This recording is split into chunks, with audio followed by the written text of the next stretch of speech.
Untuk contoh yang kedua, kita akan membahas ke jenis transaksinya itu upstream dengan menggunakan neraca saldo yang sama. Lalu ada informasi tambahan bahwa di sini informasinya juga sama. Yang kedua, ada keterangan bahwa laba bersih yang diperoleh oleh anak 220 juta dengan dividennya 50 juta. Dan yang ketiga, dalam akun tanah si induk ada perolehan tanah yang diperoleh dari si anak dengan nilai 70 juta. Namun tanah tersebut oleh anak diperoleh dengan harga 50 juta. Lalu yang keempat, sampai akhir tahun 2015 tanah masih dimiliki oleh si induk sehingga masih ada pengakuan unrealized gain tadi. Selanjutnya di sini masuk ke prosedur yang pertama tahun 2015, sama ya, ada pengakuan jurnal umum atas akuisisi, lalu ada penyesuaian atas laba, penyesuaian atas dividen, ada penyesuaian atas unrealized gain yang terjadi dari transaksi upstream. Karena di sini jenis transaksinya upstream sehingga unrealized gain-nya tadi dikalikan dengan 75%.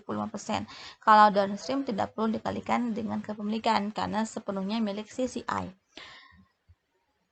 Di ilustrasi yang kedua dari upstream ini, di mana PTS menjual kepada PTP dengan harga jualnya 70 juta, namun dulu PTS ini memperoleh tanah tersebut dengan harga 50 juta, sehingga diperolehlah unrealized gain-nya 20 juta. Sehingga untuk perhitungan tabel eliminasinya, yang 20 juta ini dialokasikan ke CI 75 dan ke NCI-nya 5 juta. 70% dan ke NCI-nya 25%. Dari tabel perhitungan ini dibuatlah jurnal eliminasi. Saham biasa 800, saldo laba 400, bagian laba dari anaknya 150, lalu dividennya 50 juta, bagian laba NCI-nya 50 ya, 50 juta hanya dari perolehan laba bersih saja. Kalau untuk laba dari anaknya, laba bersih dikurangi dengan keuntungan yang belum terrealisasi.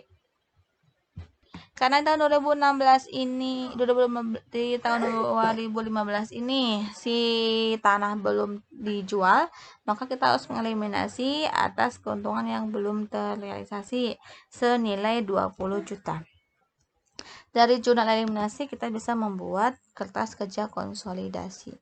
Di tahun 2016, karena di sini tidak ada penambahan penjualan dari anak ke induk, maka di penyesuaiannya tidak ada penyesuaian atas unrealized gain, hanya ada pengakuan atas laba dan atas dividen saja dengan dikalikan dengan persentasenya. Dari setelah kita membuat jurnal penyesuaian, maka kita akan membuat jurnal eliminasi dengan asumsi tahun 2016 tidak ada transaksi tambahan atas penjualan tanah ke induk, sehingga di perhitungan ini kita bisa menghitung sama seperti yang tadi ya, dari tahun 2015 menjadi saldo awal tahun 2016, lalu ada penambahan laba bersih dan pengurangan dividen. Lalu untuk keuntungan yang belum terrealisasinya itu mengurangi saldo labanya atau investasinya. Lalu di sini untuk perhitungan laba dari anaknya, karena di sini tahun 2016 tidak ada tambahan penjualan, maka kita akan mengakui laba bersih dari anaknya saja. Tidak perlu dikurangi dengan keuntungan yang belum terrealisasi. Sehingga sini jurnal eliminasinya menjadi sebagai berikut. Nah, untuk perbedaan antara upstream dan downstream, kalau di downstream itu kan ketika ada penangguhan, ketika kita masih memiliki aset yang belum terjual, itu kan ada ke eliminasi si keuntungan yang belum terrealisasi di tahun kedua. Jurnalnya di debit investasi, di kreditnya tanah. Tapi kalau untuk upstream, di sini ada adanya pengakuan NCI. Tanahnya 15 juta, nah 15, sebenarnya 20 ya.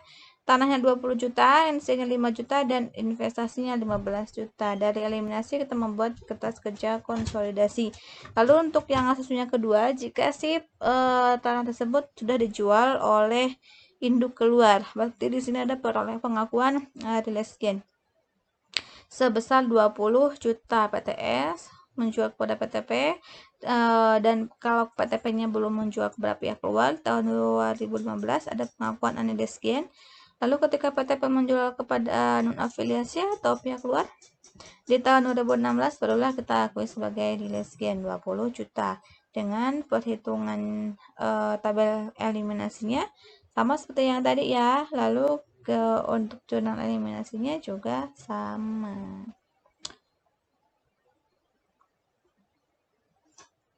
Ya, satu.